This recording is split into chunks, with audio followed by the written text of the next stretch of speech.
So this award lets me know that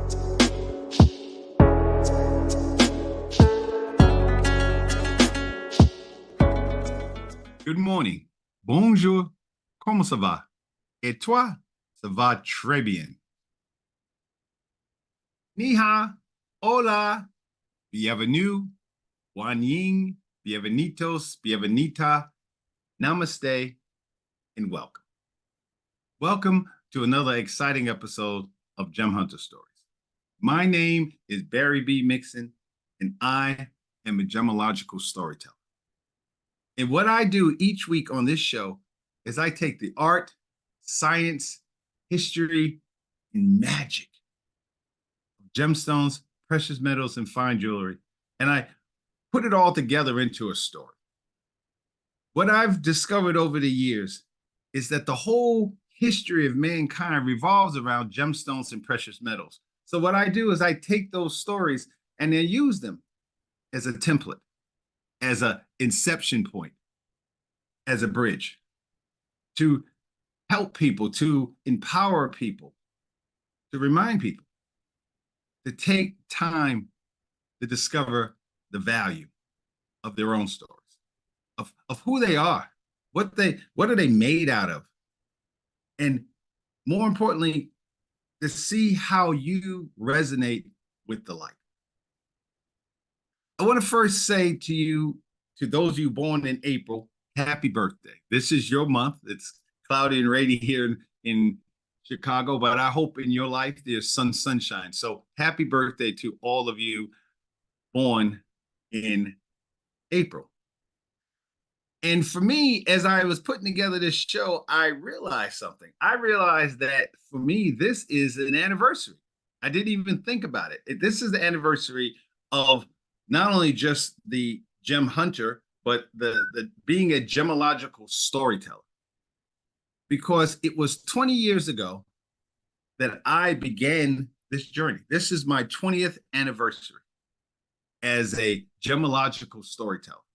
And the reason why people ask me all the time, how did you get to be a gemmological storyteller? Because for me, it wasn't about the gemstones in the jewelry. I didn't grow up with my mother or my father having a lot of jewelry. I didn't grow up in an environment that I saw or experienced a lot of gemstones. It was just as I began to study gemstones, I realized that how it had an effect on people. How different things in history, I would read about this person or that woman or this man or this country, and I would say, wow. And that struck me. It made me start to think differently about what I thought gemstones were about. And a friend of mine asked me the other day, how did I get there? How did I get to making the jump or the analogy between people and gemstones? So I thought about it and I said, I want to tell that story.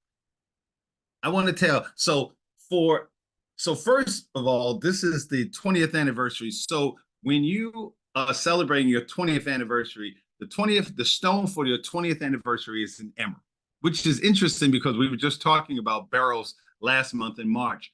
So emeralds don't come into May, but the gemstone for the 20th anniversary is an emerald. And I started just looking at my emerald collection of pictures, of course. I said to myself, wow, imagine how unbelievably awesome it would be for your loved one, for your husband, your wife to come home and say, honey, we've been married or we've been together for 20 years.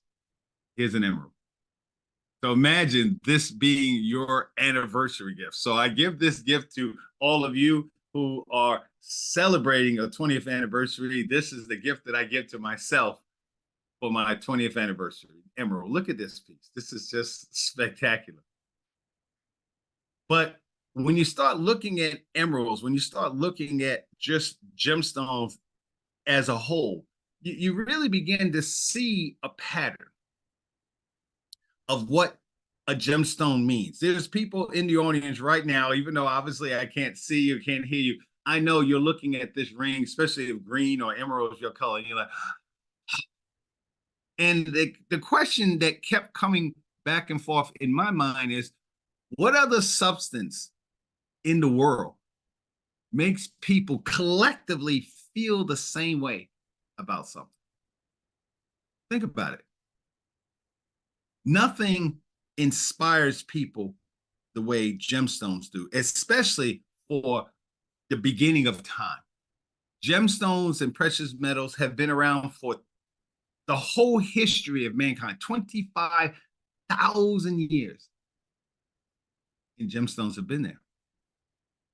So I wanted to do April this month in this episode to just talk about my journey, how this is a not only a journey where there's a destination, but this is an ongoing journey. This journey, those of you who have watched my show for the past 3 years, thank you. Thank you so much for being a part of my life. Thank you for your comments. Thank you for subscribing to the show. Please subscribe because it allows me to see how what I'm saying resonates. And please leave comments on the show, on the website. So I want to thank you for just pushing me, making me look deeper into this field we call gemmology. My journey started April 2nd, 2004. April 2nd, 2004. I won't get into how I just made the decision, but I made the decision to get into gemmology. And I said, this is what I want to do because it was just interesting to me. And at first it was just a job. It was like, okay, this seems interesting. So I went to school. I went to GIA and I was really hitting the books hard. I was studying really hard. This is my first certification in Diamond Essentials. This was the first certification I got from GIA. Got it in May of that year, 2004. And then I was like, oh, I want to learn more. So then I went to Jewelry Essentials. And I got out of that program from the Gemmological Institute of America. Then I said, okay, what's the next step? Because I knew at that point that I wanted to be a graduate gemologist. I wanted to take the classes. I wanted to learn more. And it wasn't so much just learning to learn. It was just fascinating to me. Just all the things that I was learning about gemstones and jewelry. It was like, wow, it was a whole world that opened up to me. Then I went on to colored stones, your rubies, your emeralds, your sapphires, your tourmalines, your topaz. and this was just the basic level classes in the Gemmological Institute of America. And then in October 18, 2004, I got my accredited jewelry profession. And it was so cool because it happened on October 18th, which was a birthday present to myself because my birthday is October 8th. So I had to think about my birthday for a second. October 8th. And here I am, an accredited jewelry professional. And for me, it wasn't, I think I was working at a jewelry store. I won't mention the name, the major jewelry chain at this point. And for me, it wasn't just the pieces that were sitting in the cases. It was just so much more. I wanted to take the knowledge that I had and do something with it. So then I went on to Gem-A. I wanted, because my degrees in biology, chemistry, biochemistry, I wanted to look at gemmology from a more scientific point of view. And not that GIA doesn't have that. They obviously do. But Gem-A, which is the first gemmological school in the world, I took that because it's more intense. It's more about the chemical formulations and all the treatments and all the different molecular structures and things like that. That's what Gem-A is. So I started going to Gem-A is in England. So I started taking those classes, and very difficult. And the American system is multiple choice.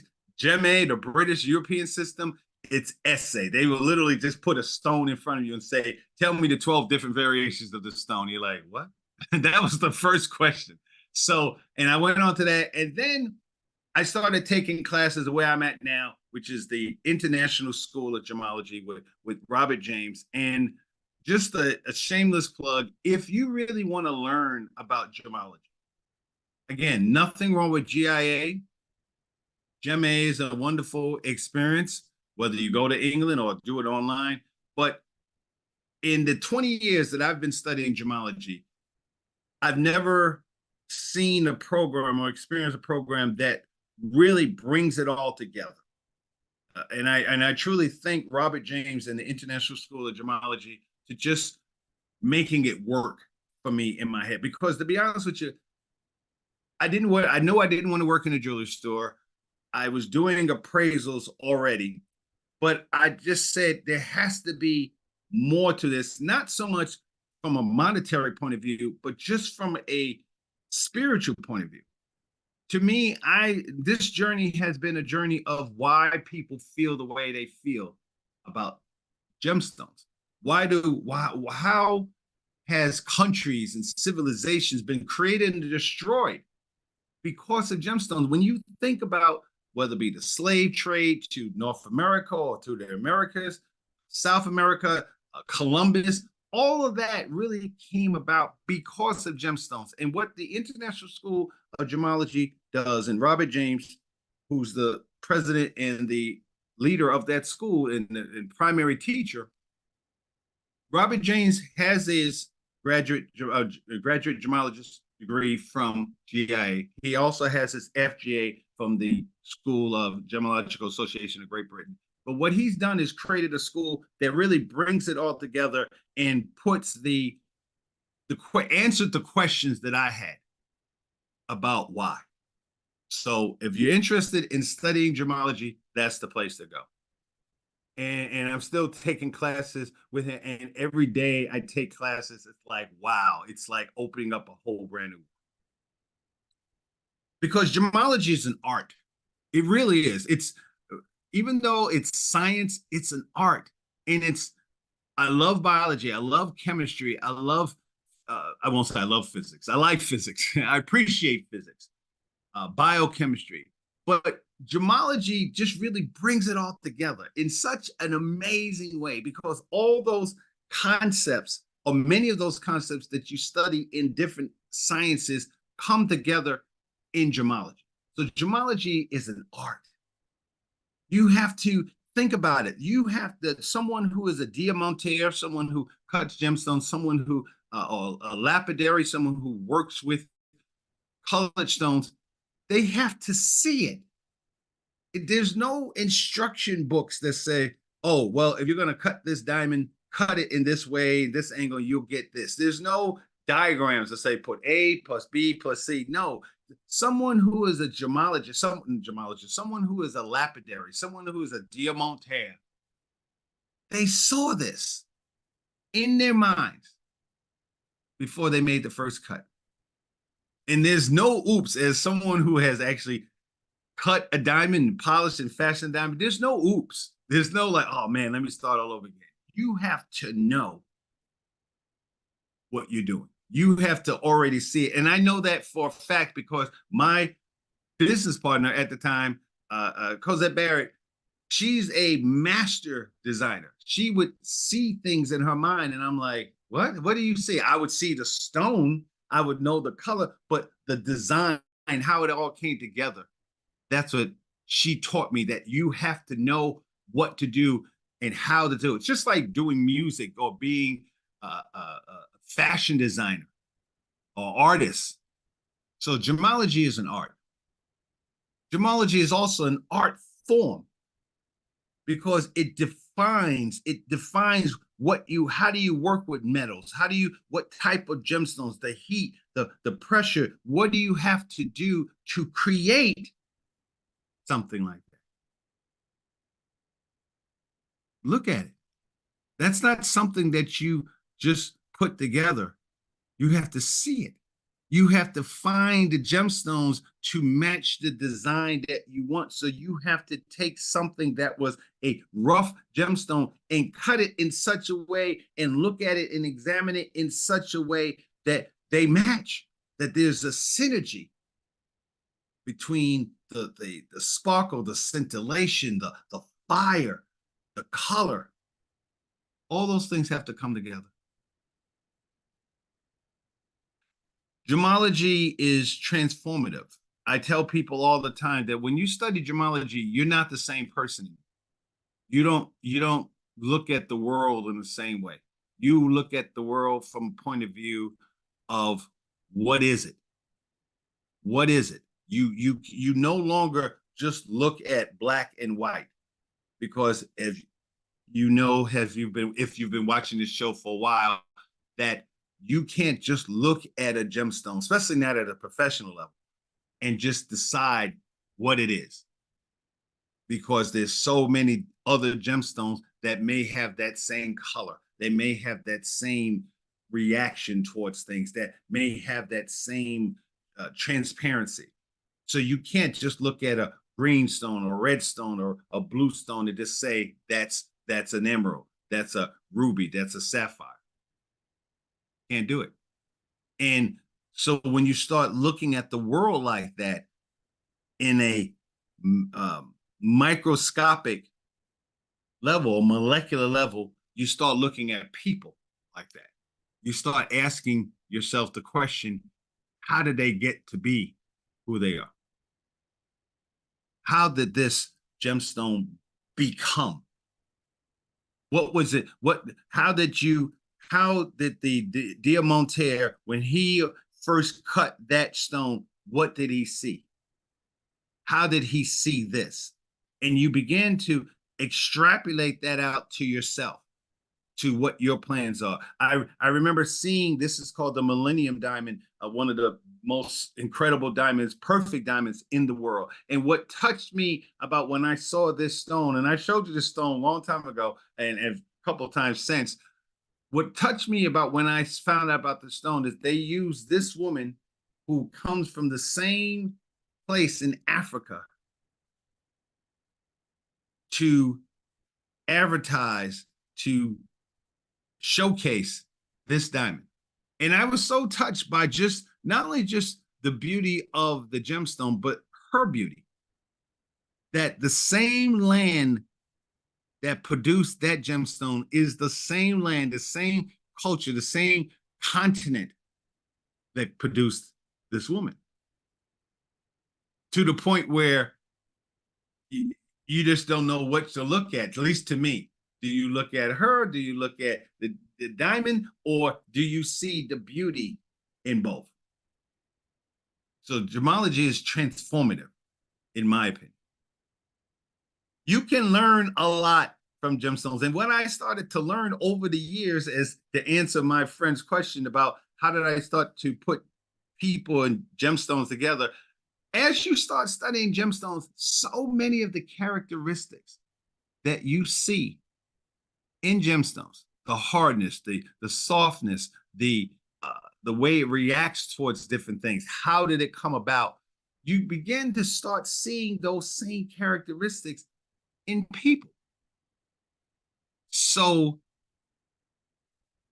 I started just reading. I would be reading something and there would be something about that gemstone that I go, hey, that's just like so-and-so, or that's just like me. That speaks to me because I, in a way, have experienced the same thing. I've gone through the same thing that gemstone did. You start out with something basic. And the reason why I'm excited about today is because diamonds was really the first gemstone that began to make me think of things in a different way. This is a diamond. This is a diamond. That diamond that I just showed you, this is that diamond. This is that diamond.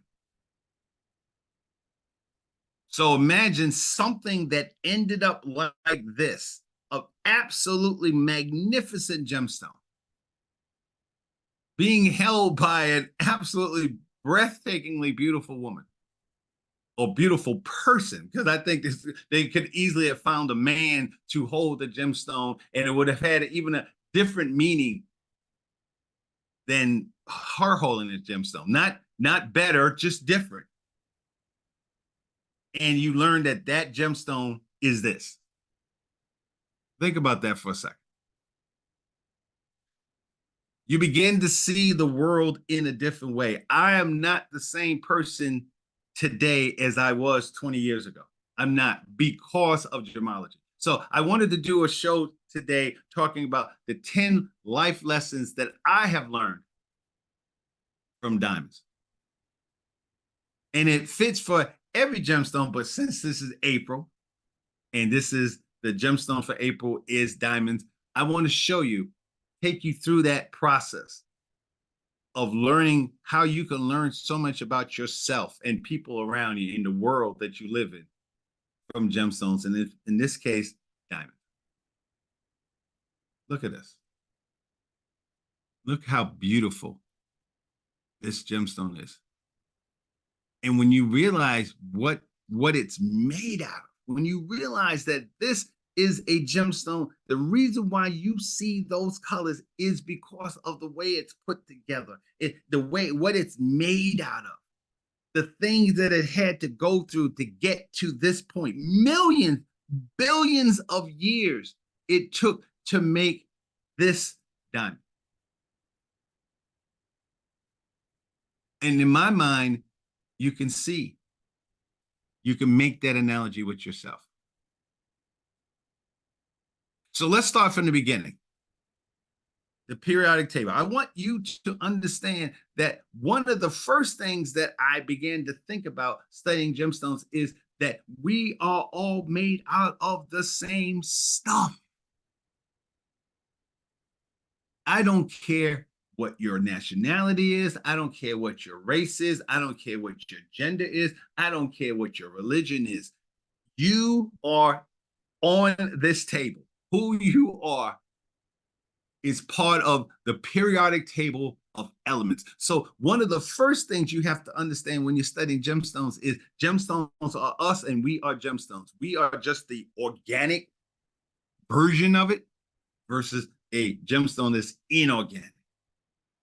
But many of the same elements that are in a gemstone is in us. So lesson number one, diamonds are basic. They're basic. They're basic. They didn't go to Harvard. They are basic. A diamond, this is a diamond. Now think about what that diamond I just showed you. This is a diamond. These are diamonds. If you were walking down the street and if you saw this stone right here, you wouldn't think anything of it. Maybe maybe this one, maybe you would take a look at it, but the rest you wouldn't think anything of it. So diamonds are basic. They're made out of one thing, carbon. Carbon. And what makes that profound is we, whether you took science in school or not, or remember your science, you know that we as human beings, we are carbon-based life forms. Everything that's living on Earth, many of the things living on Earth, is made out of carbon. All the processes that we do in our body is made out of or has carbon as a part of it. So what a diamond is, diamonds are the only gemstone in the world that's made out of one substance. Just one. Carbon is one of the most abundant elements, not just on Earth, in the universe. In the universe, carbon, a six proton atom. That's it. This is what a diamond is. It's carbon. And this is what a diamond looks, and there's different forms of carbon. On your left, you have graphite. On your right, you have a diamond. So when I say diamonds are basic, I'm talking about literally something that is at the lowest level of what something can be. It's made out of one substance, carbon. Lesson number two, and this is where you begin to study gemmology over the years, the history. Lesson number two, diamonds are not necessarily a girl's best friend or a boy's best friend, as they say. This is, you know this guy? No, most of you don't know this guy. Just looks like an old picture of a guy with the white wig and everything. This guy is his name is Antonio, sorry, Antoine Laurent Le Lavoisier. Antoine Laurent de Lavoisier. And this guy, there's a lot of people in the history of gemstones, the history of the world, who have had challenges or changes in their life, and they did something with gemstones, whether they stole it or acquired it and everything. But this guy was one of the first stories that I just said, what? This guy he was a French chemist. He's a French chemist. He literally discovered oxygen. He discovered the part that oxygen played in combustion, in creating fires. This is the guy that did it. Lavoisier, I love his name, Lavoisier. He's the one, not only he's the first person that recognized oxygen and hydrogen as elements. This is what he did in his life. He only lived, what, 50 years? 50 years old. And he basically predicted silicon. So all the computer equipment that you have that's made out of quartz and that's made out of silicon, he's the first one. He's the first one that did it. And what makes him, and also he also constructed the metric system. So here's a man back in the 18th century. This is what he did. Lavoisier, Antoine Laurent de Lavoisier. This is him. This is his claim to fame. This is what he did with the time that he had in his life. These are the things that he did. He was rich, obviously. He came from upper class background. He had money, things of this. And he was actually a lawyer. He was a chemist, but he was more of a lawyer. He spent most of his time creating bills, and not creating bills, but basically enforcing bills, financial planning, things of this, collecting dues and taxes from the people of France. So, and on his spare time, he discovered the importance of oxygen. On his spare time, he created the metric system. On his spare time, he literally understood what hydrogen and silicon is. This is what he did. And one of the things that he did was the way he understood that oxygen exists is that he burnt diamonds. He burnt a diamond to find out what a diamond is. And he didn't do it by himself. He did it with his wife. His wife was a very supportive. She wasn't a chemist, but she had a scientific mind. And neither one of them, they didn't have kids. So they spent their time, if they weren't working with taxes and financial planning and everything else, they spent their time literally doing science. That's what people did in those days. Hey, baby, instead of saying, hey, baby, what movie are we going to watch tonight? Hey, baby, why don't you grab those beakers and that fire we were talking about? And why don't we see what happens if we burnt this? Okay, baby. And that's what they did. And they were known for that. Everybody knew what they did. And then, so in 1772, Lavoisier and his wife literally figured out that diamonds were made out of carbon. And then if you burnt the diamond, that a diamond will literally turn into carbon dioxide and disappear. This is what he did. And he was known for it. He was part of the French Academy de Science and everything else. So this is who he was. And then the French Revolution came. And because he was part of the ruling class, they didn't like him too much. The people didn't necessarily like people who collected the money for the different things. So what they did was they literally put him in jail. They put him in jail, and then they had him arrested, and then they guillotined him and his wife. And this was during the reign of terror in France. So here's someone who had diamonds, gemstones, worked with him and everything else, did all that he did for science, and eventually he lost his head.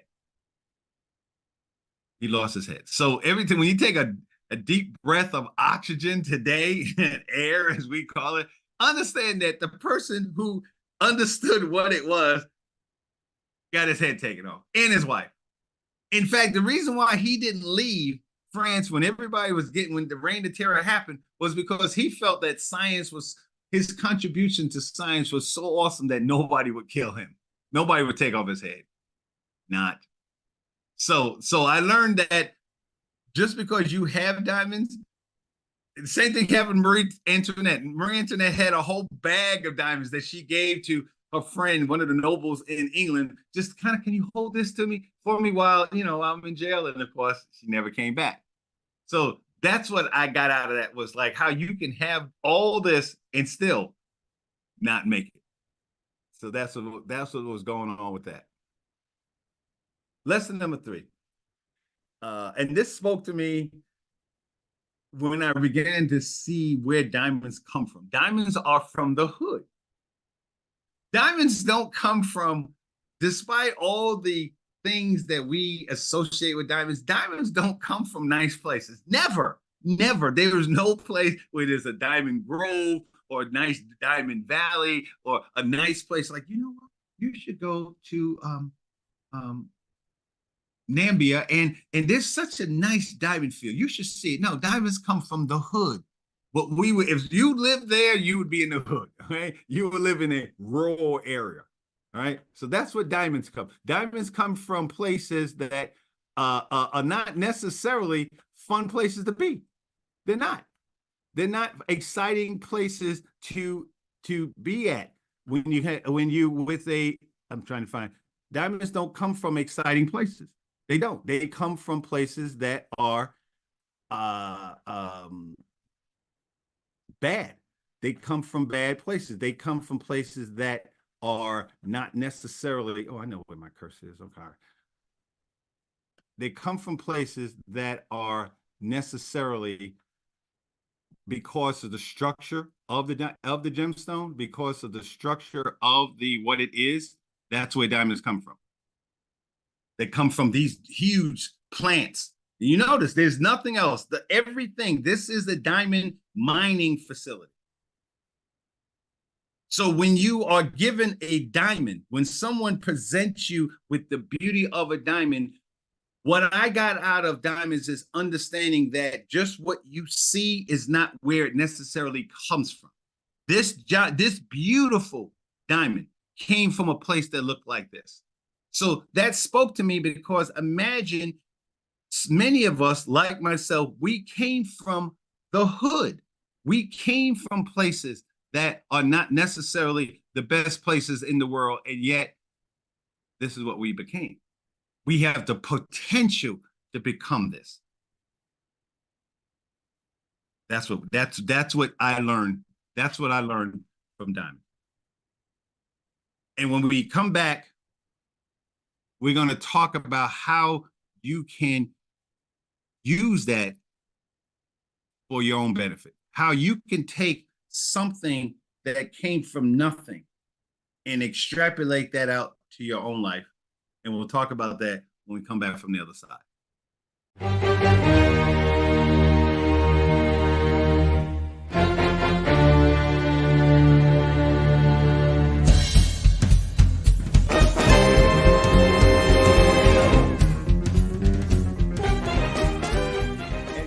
At this beautiful amethyst, gold, diamond, and garnet ring that costs $26,500. Always keep in mind that amethyst is a semi-precious gemstone. Discover the value. Your story.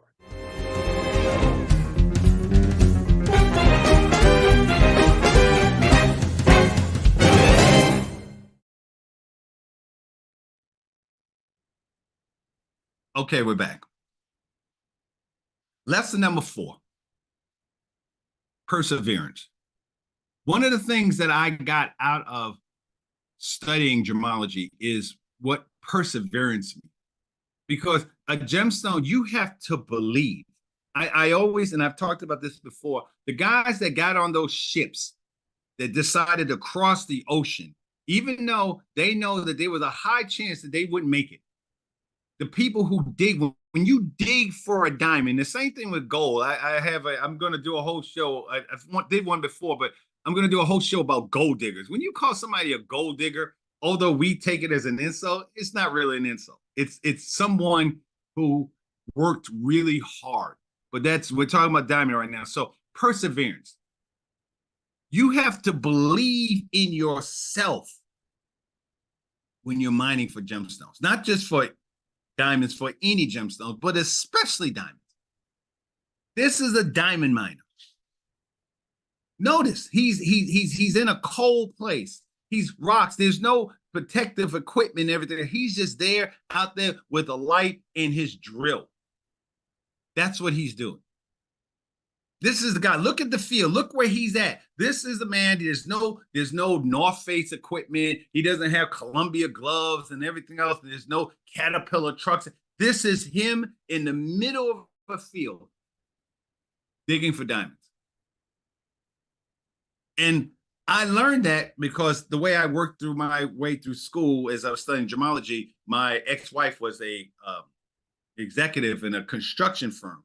And one day they had me in this hole and they told me basically to put together, to dig this huge hole. Well, it wasn't huge when I finished it with it, but go into this huge hole, dig, and find all the nails and the wood and put it all together. And I thought about this picture and I said, this is me. This is me. I was doing that not just to pay my bills, but I was doing that by doing that work that I was doing in construction. I began to understand how difficult it must be to mine for diamonds, never knowing whether or not is today going to be the day, if today going to be the day that you find a diamond. Imagine going into this hole. So what I learned from diamonds is how to persevere despite the environment, despite what you're going through, despite all the things that you have to endure in order to have just the hope of finding a diamond. That's number 5. So this is really interesting, and I want to make this perfectly clear to people because we live in a planet, we have 8 billion people on the planet, and a lot of what we do, TikTok, Twitter, Facebook, Instagram, you see all these pictures of, oh my God, you can't even turn on your phone or your computer, or especially have TikTok, with all these pictures of women, a lot of women who are just either half naked, partially naked, heels, all these other kind of stuff. So that goes into what diamonds are. Diamonds are not rare. Despite everything you've been told, diamonds are not rare. Here's a map. Here's a map of, and this was an interesting question because Robert James and the International School of Gemmology, they asked the question that we have to answer, which is, here's a list of all the diamond producing countries in the world. And we were supposed to pick a country and look at it. So I said, okay, let me look at the map. These are all the diamond producing countries in the world. Everything in yellow, those are diamond producing countries. Quite a few of them. So again, diamonds are not rare. Then the next question was, those are the diamond producing countries, where are diamonds found? Diamondiferous deposits. And you see, these are all the places on Earth. Please understand that this is a picture, a map of the planet Earth, all the land on the planet Earth, and look at all the places that diamondiferous, meaning diamond material that are diamonds, rocks that have diamonds in it. This is where it can be found. Everywhere. Everywhere. Africa. Now, you notice in the United States, there's only 2 places. There's only 2 places. One in Colorado, which is a mine that's no longer, actually the mine still has diamonds, but because of legal issues, you can't mine there anymore. And in Arkansas, the crater of diamonds state park, where you can find diamonds, not quality. There's been maybe 1 or 2 diamonds over, 50, 60 years that park has been in existence, probably longer than that, definitely longer than that. But it's only been 1 or 2 quality, gemstone quality diamonds. So, but you can find more of industrial grade diamonds there. And then look at all the other places in the world. And so then, where are diamond mines found? And these are all the places where there are actual diamond mines. And the reason why I bring that out is because, as I said, what are the diamond producing countries? Where is diamond material, diamondiferous material found, and what or where the actual mines. Because in order to start a diamond mine, if you just woke up one morning and say, honey, I'm going to have a diamond mine. Okay, you need at least $750 million. You need $750 million, probably more than that now, to start a diamond mine. That's just the start. Before you have shovel to ground, you need to have that level of investment. So that's why there's such a difference between the deposits and the mines. These are all the places diamonds can be found. These are all the places that actually have mines. I'll do it again. These are the places, look at all the places where diamonds can be found, and these are the places where the mines are. So there's a difference between where the deposits are, and they're everywhere, and where the mines are. Same thing with people, the same thing with relationships. Yeah, there's diamonds everywhere. There are people, men and women, 8 billion people on the planet. And of course, if this was humans, the whole field, they would be dots everywhere. There's 8 billion people on the planet. But where can you find quality? Just a few. Just a few. And that's all depends if you live there. If you live in the United States and you want to find a diamond, you're not going anywhere. You're not going to Arkansas. You're not going to the United States. You're not going to Mexico. You're not going to the western part of South America. You're not going to this Sahara Desert. You're not going to places in Africa. You're not going to Saudi Arabia to find a diamond because it's not there. Not a diamond mine. They may have material there, but not a diamond mine where you can process that diamond. Lesson number 6. Value is something that you can create. And we went over this over the years as far as the whole thing with De Beers and diamonds, and that diamonds were created. The need for diamonds was a created thing. People created that concept. Diamonds are forever was an advertising concept, because back in the early 20th century, they already knew that diamonds weren't rare. They had to create that. So when you look at a picture, I mean, they had to make diamonds on the same way as food. And I'm not exaggerating. The advertising firm that worked with De Beers, Mr. Oppenheimer said that he knew that diamonds weren't rare, but he knew that there was a psychological effect of having a diamond. He wanted to make it where a woman felt like if you really loved her, you need to put a ring on it. You need to put a ring on it. And you can look at it still today. All these 100 years later, there are still women on TikTok, Facebook, everything. There's still people who will literally say, hey, I got married, and their symbol is that ring. Tiffany. I told you the story when I worked in a jewelry store, and I was I was a young gemologist. So, when you're young, you got a little bit of knowledge, you think you know everything.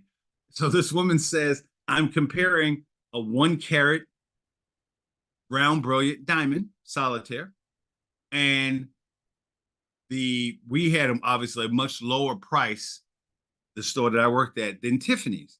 And she was saying how the woman was saying to her boyfriend, fiance, that she wanted a Tiffany diamond. And of course, me thinking like a man, saying, well, actually, it's the same thing. The diamonds that you find in Tiffany is the same thing. And she said, I don't care. I said, the only difference between the diamonds from Tiffany and the diamonds from here is the blue box. And she said, I want the blue box. I want the blue box. That's what she wanted. So value, what I learned from that experience is that value is created. Value is an opinion based on what you've experienced, based on what you know. Value is an opinion. That woman wanted that. She wanted that. It's not that you can't get that quality somewhere else, but in her mind, there was an association between that product, that ring, the quality, the love. If you really love me, you would get me a Tiffany ring. So value is created. Lesson number 7. And this is really deep when you think about it. Diamonds have to go through hell to become diamonds. You have to really understand that if you, let's go back to diamonds are made out of carbon. We're made out of carbon. And in order to become a diamond, you have to go through hell. This is how you become a diamond. You have to have temperature of 2,552 degrees Fahrenheit. You have to go through basically 60 pounds or 60 kilobars of pressure, which works out to somewhere, 870,000 pounds of pressure. 870,000 pounds of pressure. And I've read reports that it goes up to maybe 995,000 pounds of pressure, more towards like red diamonds. You have to literally travel from 120 to 100 miles deep in the earth. Remember that hole that those guys did? I'm not saying that hole was that deep, but that's how deep a diamond is. And in order to get to the top, because diamonds come up like a volcano, you're traveling at 500 miles per hour. So you got something, a substance. This diamond had to experience that to become that. And that's not what you see when you see a diamond. You don't think like that. And that's where the analogy comes from. That I started saying, wait a minute, that's just like people who go to medical school. That's just like people who become police officers. That's like what I had to go through to become a United States Marine. I had to go through hell. In fact, the Marine Corps, we call it Hell Week. We call it Hell Week. We call it the crucible. The crucible. Which is how they make diamonds today, in a crucible, in order to become a diamond. And if you don't have those conditions, if you don't have that intense heat, if you don't have that unbelievable pressure, 900,000 pounds per square inch, if you do not have all those conditions and coming up so fast that the diamond does not get a chance to decrease the pressure or to pull, you get a pencil. The molecular formula of that pencil is exactly the same molecular formula of a diamond. A pencil is graphite, a diamond.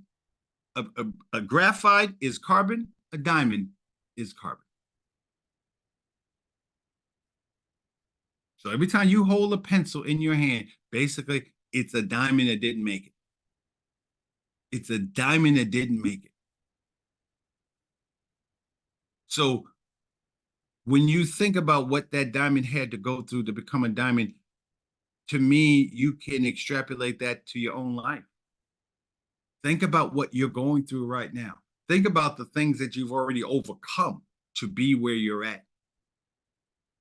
This is the reason why my relationship with my mom is different. My mom, as many of you know, my mom had substance abuse problems. My mom was a serious alcoholic.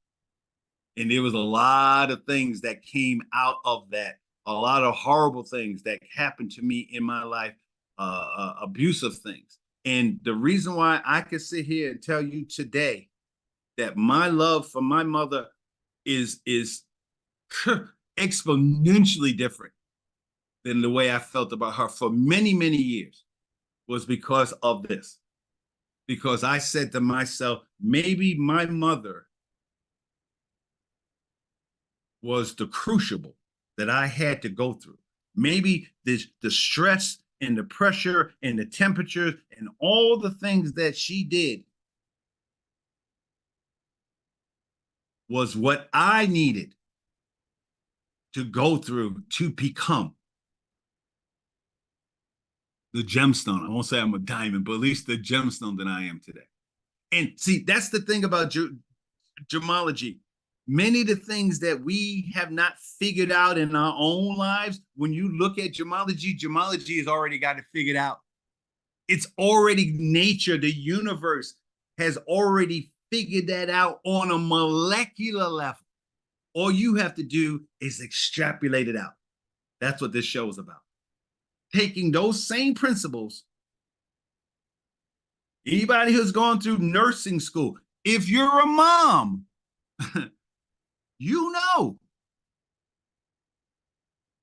what you have to go through to create a child, to raise a child where that child becomes somebody that you can be proud of, someone who makes a mark in the world. No one, anybody who has become something in their life did not have to go through something. I'm not talking about people who are gifted money and everything else and stuff. I'm talking about people who worked for it. I'm talking about people who went to school. I'm talking about all-nighters, all the things, walking 20 miles to go to school, those stories. That's what is, to me, the same as a diamond in people. You have to go through stuff. That's the antagonist. Lesson number 8. Diamonds are old. Diamonds are old. And obviously, this relates to me. Diamonds are old. Diamonds are really, really old. You know, any diamond that you have, at least a diamond, the youngest diamond is at least, 900 million years old. The oldest diamond, let me go back again. The oldest diamond is at least 3 billion years old. 3 billion years old. So this is the Hope Diamond. This Hope Diamond is at least 3 billion years old. The beginning of the planet Earth. This is when this diamond, this is how long it took to make this blue diamond. Extremely rare. And not only did it have carbon, it had carbon, and it had to be in a background on an area where there was boron. Boron is what makes it blue. Very, very rare. To live in a neighborhood, making a diamond into a person, to live in a neighborhood where in that neighborhood there is boron, there is a certain type of school or a certain type of food or a certain type of coach or mentor that just happened to live there where you live, and you become a Hope Diamond. Lesson number 9, and this is really important. What diamonds taught me is whatever you are, not just diamonds, come to think of it, all gemstones, but whatever you are, you're enough. You are enough. The most beautiful thing about gemology is every gemstone has value. If you don't like sapphires, that's okay. There's a lot of people that don't like sapphires, but sapphires still have value. It doesn't matter. I know people who like obsidian. I know people who like onyx. The whole entire Asian culture for hundreds of years think jade is the stone of heaven. The stone of heaven. That's how Asian people feel about jade. Jade is not even a gemstone. It's a gemstone, but it's not a gemstone dependent. It's not a mineral. It's a rock, because it's a combination of everything. Lapis is the same thing. What I learned from gemology is that whatever you are enough. A diamond has nothing in it. A diamond, a white color, every diamond has a different type. This is a type 2A diamond. A type 2A diamond is a diamond that has no nitrogen in it. None. Here it is. It's just carbon. Imagine getting to the point in your life where you feel good about who you are. You are proud of who you are. You're proud of what you have put together, your upbringing, the way you eat, the way your kids, the school that you went to, the things that you've learned. And this fits with everything. You are a plumber because someone put that story in your head. You learned it, you heard it, and you decided to become a plumber. You decided to become a bus driver or a nurse or a teacher. So imagine getting to the point in your life where you know what you are, what is your molecular structure, what is your chemical composition. And you get to the point in your life where you are enough. And not only do you know that you're enough, you know that if you add something to it, you know that if you can take something, this basic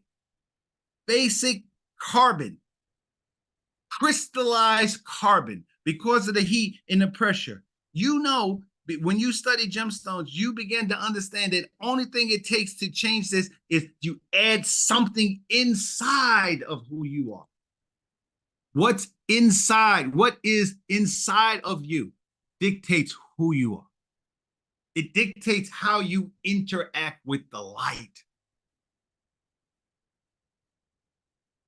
So when you look at a diamond, the molecular structure is just carbon, and you add something to it, it becomes something different. These are all diamonds, but there's something in each one of them that makes them different. And if that's the case with diamonds, just imagine how it is for you. Just imagine. There you are. If you add on a little bit of nitrogen to it, a little more nitrogen in a specific pattern, you get a yellow diamond. If you add boron to that same molecular structure of a diamond that's carbon, and you add just a trace amount of boron, you become blue and highly valued. If you happen to grow up in an environment that had radioactivity makes green diamonds. It's not magic. It's the environment that they grew up in that makes a green diamond.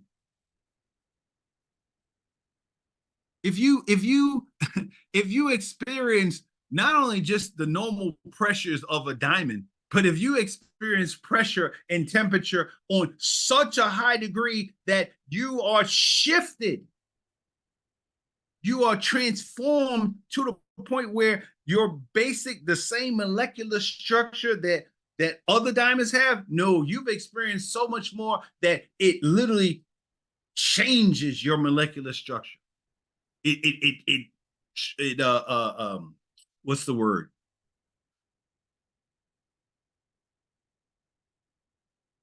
It basically creates a whole different structure. It warps it. It bends it. And you become a red diamond. Extremely rare. Extremely rare. Imagine the power that you can feel when you understand that the stuff that you've gone through in your life, the people, the coaches, the teachers, the parents, all the people, the bullies, the people that you have experienced in your life, if you can withstand that, you will become something more. Something more.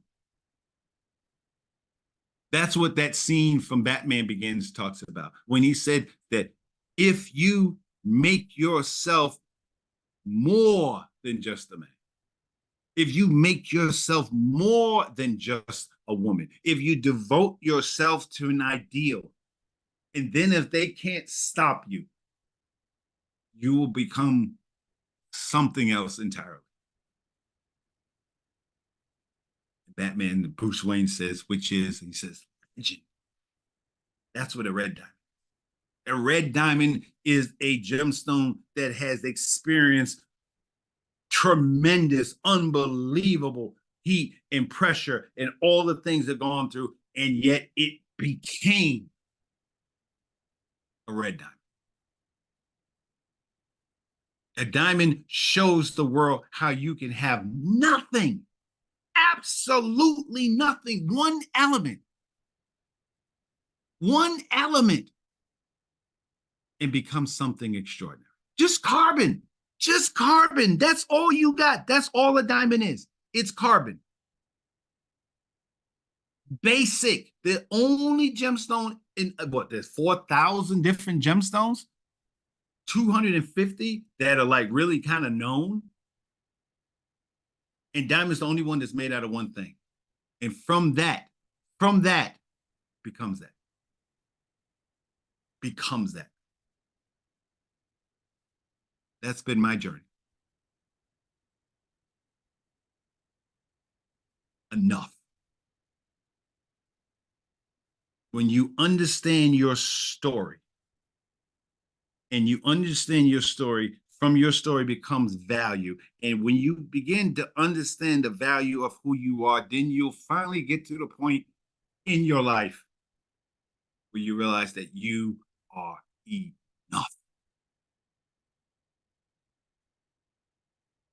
Your story. What did it take to make you? What did it make? What did you have to go through? What did you have to endure? Or currently enduring? Once you see that value, once you understand that story, then you see that value, then you begin to understand what you are. Nothing has value without a story. Nothing.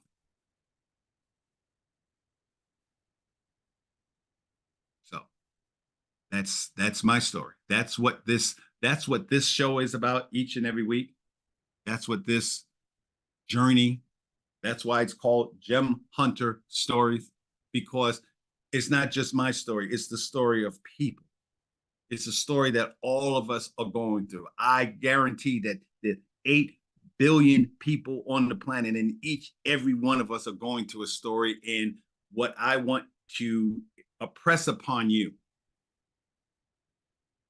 is how, not only how important those stories are for other people to know, but mostly it's important for you to know the value of your own story. So as always, I hope you got something out of this. Please subscribe. Please send me comments if this episode resonated with you. And as always, my name is Barry B. Mixon. I am a gemmological storyteller. And on this 3rd day of April, happy birthday for those of you. We'll continue on with diamonds because there's so much more to talk about with diamonds. But what I want you to understand and hopefully get out of this is that once you start changing your mindset, once you start seeing how it works with other things, then you can apply that to yourself. You can discover the value of your own story. So until next week, namaste, au revoir, apita, meaning I'll see you later. Voila.